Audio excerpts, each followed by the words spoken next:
Kidnap and murder ಕೇಸ್ನಲ್ಲಿ ಈಗಾಗಲೇ 13 ಜನ ಒಳಗಿದ್ದಾರೆ. ಪವಿತ್ರ ಗೌಡ ಹಾಗೂ ದರ್ಶನ್ ಸೇರಿದಂತೆ ಚಿತ್ರದುರ್ಗದ ರೇಣುಕಾಸ್ವಾಮಿ ಹತ್ಯೆ ಪ್ರಕರಣ ಇನ್ನಷ್ಟು ಸ್ಫೋಟಕ ಸತ್ಯ ಈಗ ಬಯಲಾಗ್ತಾ ಇದೆ. ಬಿಳಿ ಬಣ್ಣದ ಸ್ಕಾರ್ಪಿಯೋ ವಾಹನದಿಂದ ದರ್ಶನ್ ಅವರು ಸಿಕ್ಕಿ ಬೀಳುತ್ತಾರೆ. ದರ್ಶನ್ ಮನೆವರೆಗೂ ಕೂಡ ಹೋಗಿತ್ತು ಬಿಳಿ ಬಣ್ಣದ ಸ್ಕಾರ್ಪಿಯೋ. ಸಿಸಿಟಿವಿ ಪರಿಶೀಲಿಸಿದ ಬಳಿಕವೇ ನಟ ದರ್ಶನ್ ಅವರನ್ನ ಅರೆಸ್ಟ್ ಮಾಡಿರೋದು. ಚಿತ್ರದುರ್ಗದ ರೇಣುಕಾಸ್ವಾಮಿಯನ್ನ ಕಿಡ್ನಾಪ್ ಮಾಡಿ ಕೊಲೆ ಮಾಡಿದಂಥ ಪ್ರಕರಣದಲ್ಲಿ ಪೋಸ್ಟ್ಮಾರ್ಟಮ್ ರಿಪೋರ್ಟ್ ಅನ್ನ ವರದಿಗಳನ್ನ ಓದ್ತಾ ಇದ್ದಾಗ ಬಹಳ ಬಹಳ ಸಂಕಟ ಆಗತ್ತೆ ರೀ. ಯಾವ ರೀತಿಯಲ್ಲಿ ನಾವೆಲ್ಲ ಓದ್ತಾ ಇದ್ವಿ, ನರಕದಲ್ಲಿ ಈ ರೀತಿಯಾಗಿ ಚಿತ್ರಹಿಂಸೆ ಕೊಡ್ತಾ ಇದ್ರು ಅವ್ರವ್ರು ಮಾಡಿರುವಂತ ಪಾಪಕ್ಕೆ ಅನ್ನೋ ರೀತಿಯಲ್ಲಿ ಇವರೇ ಹಿಂಸೆ ಕೊಟ್ಟು ಸಾಯಿಸಿರು ಅನ್ನೋದೈತೆ. ಇನ್ನಷ್ಟು ಸ್ಫೋಟಕ ಸತ್ಯ ಈಗ ಬಯಲಾಗ್ತಾ ಇದೆ. ಬಿಳಿ ಬಣ್ಣದ ಸ್ಕಾರ್ಪಿಯೋ ವಾಹನದಿಂದ ದರ್ಶನ್ ಸಿಕ್ಕಿ ಬೀಳುತ್ತಾರೆ. ಅವರ ಮನೆಯವರೆಗೂ ಕೂಡ ಅದು ಹೋಗಿರುತ್ತೆ ಬಿಳಿ ಬಣ್ಣದ ಸ್ಕಾರ್ಪಿಯೋ. ಸಿಸಿಟಿವಿಯನ್ನ ಪರಿಶೀಲಿಸಿದ ಬಳಿಕ ನಟ ದರ್ಶನ್ ಅವರನ್ನ ಅರೆಸ್ಟ್ ಮಾಡಿರೋದೀಗ.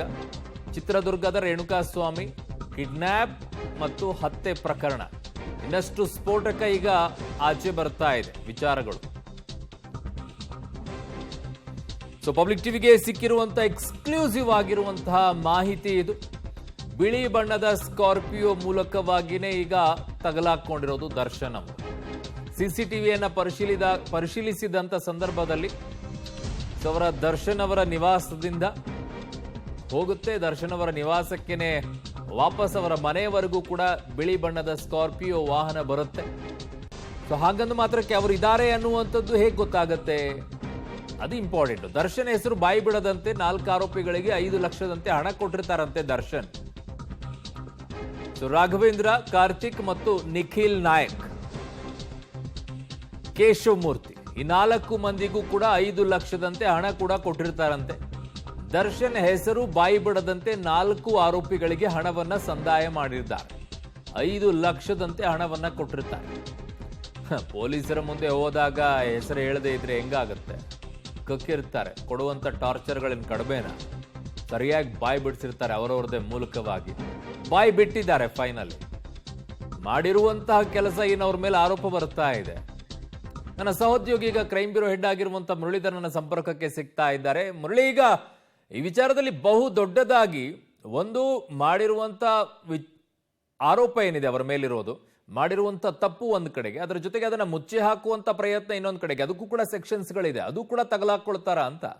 ಖಂಡಿತ ಅರುಣ್, ಯಾಕಂದ್ರೆ ಈ ಪ್ರಕರಣಕ್ಕೆ ಸಂಬಂಧಪಟ್ಟಂತೆ ಈಗಾಗಲೇ ಪಬ್ಲಿಕ್ ಟಿವಿಯ ಬಳಿಯಲ್ಲಿ ಒಂದು ರಿಮೈಂಡ್ ಕಾಪಿ ಕೂಡ ಸಿಕ್ಕಿರುವಂಥದ್ದು. ನಿನ್ನೆ ನ್ಯಾಯಾಲಯಕ್ಕೆ ಸಲ್ಲಿಕೆ ಮಾಡಿದಂಥ ರಿಮೈಂಡ್ ಕಾಪಿ ಏನಿತ್ತು ಅದರಲ್ಲಿ ಯಾರು ಮೃತದೇಹವನ್ನು ಬಿಸಾಡಿದವರು ಮತ್ತು ಹಣವನ್ನು ಅಂದರೆ ಬಿಸಾಡಿದ ಬಳಿಕ ಅದರ ಹಣದ ವಿಚಾರಗಳು ಕೂಡ ಒಂದಷ್ಟು ಬೆಳಕಿಗೆ ಬರ್ತಾ ಇತ್ತು. ಆ ರಿಮೈಂಡ್ ಕಾಪಿಲಿ ಅವರು ಬರಿತಾ ಹೋಗ್ತಾರೆ ಅರುಣ್. ಇಲ್ಲಿ ಸ್ಪಷ್ಟವಾಗಿ ಓದ್ಬೋದು, ಕಾರ್ತಿಕ್ ಅಲಿಯಾಸ್ ಕಪ್ಪೆ, ನಿಖಿಲ್ ನಾಯಕ್ ಮತ್ತು ಕೇಶವ್ ಮೂರ್ತಿ ಇವರು 3 ಜನ ಈ ಮೃತದೇಹವನ್ನು ಬಿಸಾಡಿದ್ರು ಅನ್ನೋದ್ರ ಬಗ್ಗೆ ರಿಮೈಂಡ್ ಕಾಪಿಯಲ್ಲಿ ಉಲ್ಲೇಖವನ್ನು ಮಾಡಿರುವಂಥದ್ದು. ಜೊತೆಗೆ ಆದರೆ ಇವರು ಏನು ಕಾರ್ತಿಕ್ ಮತ್ತು ವಿನಯ್ ಮತ್ತು ಇವನು ಕೇಶವ್ ಮೂರ್ತಿ ಏನಿದ್ದಾರೆ, ಇವ್ರು 3 ಜನರು ಕೂಡ ಪೊಲೀಸ್ ಠಾಣೆಗೆ ಹೋದ ಸಂದರ್ಭದಲ್ಲಿ ನಾವೇ ಕೊಲೆ ಮಾಡಿದಂಥದ್ದು, ಫೈನಾನ್ಸ್ ವಿಚಾರಕ್ಕೆ ಕೊಲೆ ಮಾಡಿದ್ದು, ಇದರಲ್ಲಿ ಯಾವುದೇ ರೀತಿಯ ಬೇರೆಯವರ ಪಾತ್ರಗಳಿಲ್ಲ ಅನ್ನೋದ್ರ ಬಗ್ಗೆ ಒಂದಷ್ಟು ಮಾಹಿತಿಗಳನ್ನು ಹೇಳ್ತಾ ಹೋಗ್ತಾರೆ. ಜೊತೆಗೆ ಇನ್ನೊಂದು ರಿಮೈಂಡ್ ಕಾಪಿಯಲ್ಲಿ ಉಲ್ಲೇಖವನ್ನು ಮಾಡ್ತಾರೆ. ಪ್ರದೋಷ್ ಅನ್ನೋ ವ್ಯಕ್ತಿ 5 ಲಕ್ಷ ಹಣಕ್ಕೆ ಒಂದು ಬೇಡಿಕೆಯನ್ನು ಕೊಡ್ತಾರೆ. 5 ಲಕ್ಷ ಹಣಕ್ಕೆ ಬೇಡಿಕೆಯನ್ನು ಕೊಟ್ಟ ಬಳಿಕ ಅಂದ್ರೆ ನಿಮಗೆ ಪ್ರತಿಯೊಬ್ಬರಿಗೂ ತಲಾ 5 ಲಕ್ಷ ಹಣವನ್ನು ಕೊಡ್ತೀವಿ, ಜೊತೆಗೆ ನಿಮ್ಮ ಮೇಲಿರುವಂತ ಏನೋ ಆರೋಪ ಏನಿತ್ತು ಅಂದ್ರೆ ಕೊಲೆ ಮಾಡಿದಂತ ಆರೋಪ ಏನಿತ್ತು ಅದನ್ನ ನಿಮ್ಮ ಮೇಲೆ ಹೊರಿಸ್ಕೊಳ್ಳಿ, ಜೊತೆಗೆ ದರ್ಶನ್ ಅವರ ಹೆಸರನ್ನ ಎಲ್ಲೂ ಕೂಡ ಉಲ್ಲೇಖವನ್ನ ಮಾಡಬಾರ್ದು ಮತ್ತು ದರ್ಶನ್ ಅವರ ಹೆಸರನ್ನ ಎಲ್ಲೂ ಕೂಡ ಹೊರಗಡೆ ತರಬಾರ್ದು ಅಂತ ಹೇಳಿ ಅವರು ಏನೋ ಹೇಳಿದ್ರು ಅನ್ನೋದ್ರ ಬಗ್ಗೆ ಪೊಲೀಸರು ಒಂದು ರಿಮೈಂಡ್ ಕಾಪಿಯಲ್ಲಿ ಉಲ್ಲೇಖವನ್ನ ಮಾಡಿರುವಂಥದ್ದು.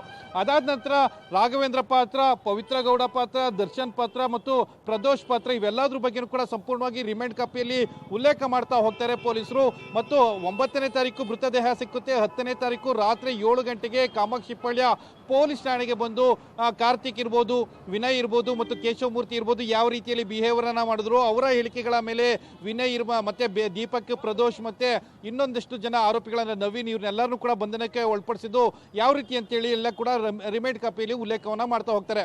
ಅರುಣ್, ಇಲ್ಲಿ ಪ್ರತಿಯೊಂದು ಗಮನಿಸಬೇಕಾದಂಥದ್ದು 30 ಲಕ್ಷಕ್ಕೆ ಒಂದು ಡೀಲ್ ಅನ್ನ ಮಾಡ್ಕೊಂಡಿದ್ರು. 30 ಲಕ್ಷ ಹಣವನ್ನ ಕೊಡ್ತೀನಿ, ಪ್ರತಿಯೊಬ್ಬರಿಗೂ ತಲಾ 10 ಲಕ್ಷ ಕೊಡ್ತೀನಿ ಅಂತೇಳಿ ಹೇಳಿದ್ರು ಅನ್ನೋದ್ರ ಬಗ್ಗೆ ಬೆಳಗ್ಗೆಯಿಂದ ಕೂಡ ಸುದ್ದಿ ಆಗ್ತಾ ಇತ್ತು. ಆದ್ರೆ ರಿಮೈಂಡ್ ಕಾಪಿಯಲ್ಲಿ ಉಲ್ಲೇಖ ಮಾಡಿರುವಂಥದ್ದು ತಲಾ 5 ಲಕ್ಷ ಹಣವನ್ನ ಕೊಡ್ತೀವಿ ಮತ್ತು ಈ ಕೊಲೆ ಪ್ರಕರಣದಲ್ಲಿ ದರ್ಶನ್ ಅವರ ಹೆಸರನ್ನ ಎಲ್ಲೂ ಕೂಡ ಹೊರಗಡೆ ಬರಬಾರ್ದು, ದರ್ಶನ್ ಅವರ ಹೆಸರನ್ನ ಹೊರ ಹಾಕಬಾರ್ದು ಅಂತೇಳಿ ಬೆದರಿಕೆಯನ್ನು ಹಾಕಿದ್ರು. ಅದಕ್ಕೆ ಆಮಿಷವನ್ನು ಕೂಡ ಒಡ್ಡಿದ್ರು ಅನ್ನೋದ್ರ ಬಗ್ಗೆ ರಿಮೈಂಡ್ ಕಾಪಿಯಲ್ಲಿ ಉಲ್ಲೇಖವನ್ನ ಮಾಡಿರುವಂಥದ್ದು. ಆ ಹಿನ್ನೆಲೆಯಲ್ಲಿ ಈಗ ಪೊಲೀಸರು ಅವರನ್ನೆಲ್ಲರೂ ಕೂಡ ಬಂಧನಕ್ಕೆ ಒಳಪಡಿಸಿದ್ದಾರೆ. ಜೊತೆಗೆ ಅವರು ಹೇಳ್ತಾ ಹೋಗ್ತಾರೆ, ಏನು ರೇಣುಕಾ ಸ್ವಾಮಿಯನ್ನ ಜಯಣ್ಣ ಅವರ ಶೆಡ್ಡಿಗೆ ಕರ್ಕೊಂಡು ಬರ್ತಾರೆ. ಅಂದ್ರೆ RR ನಗರದ ಪಟ್ಟಣಗೆರೆಯಲ್ಲಿರುವಂತ ಒಂದು ಶೆಡ್ ಏನಿತ್ತು, ಆ ಶೆಡ್ಗೆ ಕರ್ಕೊಂಡು ಬರ್ತಾರೆ. ಶೆಡ್ಗೆ ಕರ್ಕೊಂಡು ಬಂದು ಆತನಿಗೆ ಹಗ್ಗವನ್ನು ಕಟ್ಟಿ ರಿಪೀಸ್ ಪಟ್ಟಿ ಮತ್ತು ಕೋಲಿನಿಂದ ಹಲ್ಲೆ ಮಾಡಿರುವಂಥದ್ದು ಅನ್ನೋದ್ರ ಬಗ್ಗೆ ಅವರು ಉಲ್ಲೇಖವನ್ನ ಮಾಡ್ತಾರೆ. ಅಂದ್ರೆ ಅವರ ಕೃತ್ಯದ